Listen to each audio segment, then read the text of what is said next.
I have Piper here. I'm going to show you Piper's training. So I have a place, a dog bed with a bolstered edge. I'm going to put it down here. Piper knows when she sees a place that we're going to do some training.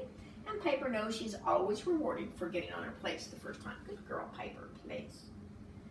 Piper has been taught to lie down by me taking one finger, pointing at her nose, and then pointing to the ground in front of her and asking her to lie down. If I want Piper to sit from that position, I'm going to cup my hand and draw straight up from her nose.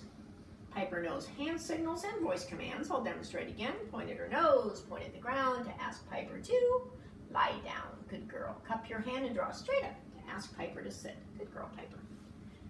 Piper has been taught to come to me when she sees a closed fist. That's how I convey to Piper that I want her to come where I'm at. Piper knows when she sees a closed fist, her job is to come over, put her nose on my fist, and then sit afterwards. Sitting is the canine equivalent of please, and I don't have to ask her for that portion of the behavior. She just knows it's required. Good girl. I'm going to reward Piper for returning to her place like a very good girl, and then I'll demonstrate the touch it again. Here's the fist, here's the puppy, polite nose bump, and the polite sit afterwards without me asking her to do so. Good girl, Piper.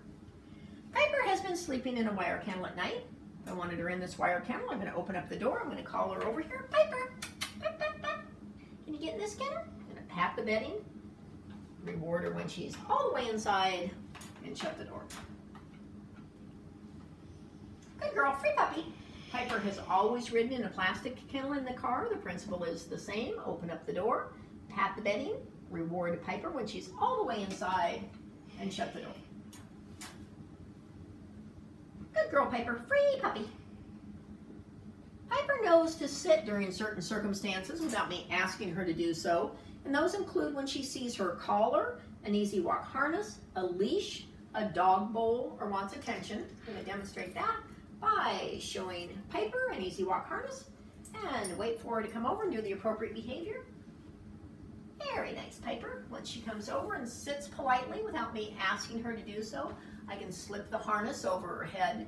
The rule is when I have a collar, a leash, or a harness, Piper has to sit close enough to me that I don't move my feet. Because if I have to take one step towards Piper today, tomorrow I'm going to be taking 2 steps, and by the end of the week I'm going to be chasing a little puppy named Piper around the house. So if she doesn't sit close enough to you, you can make a little kissing noise. That reminds Piper to move closer. And you'll also want to remember to work with Piper in a small area with less distractions in the beginning. But that, Piper, was perfect. And the last thing that Piper knows when she sees a dog bowl, if she wants the contents of that bowl, there's a behavior she must provide.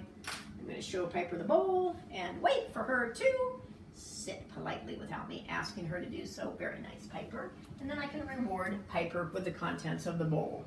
There she is, your very sweet and gentle girl, Piper.